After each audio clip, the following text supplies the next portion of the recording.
ఆవకాయ ఆంజనేయ కథ మొదలెట్టినాడు చూడారయ్యా శక్తినంతా చూడగట్టి చెట్టు దులిపినాడు అంజయ్య ఎర్ర ఛాయ కోతి అవతార వెంటమాయ కత్తి సేత పట్టకుండా కాయ కోసినాడు కపిలయ్యా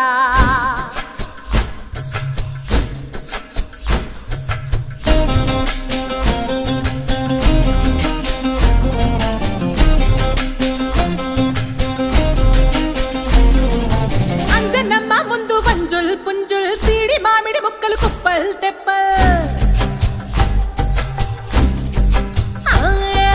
అంజనమ్మ ముందు వంజుల్ పుంజుల్ సీడి మామిడి ముక్కలు కుప్పల్ తెప్పల్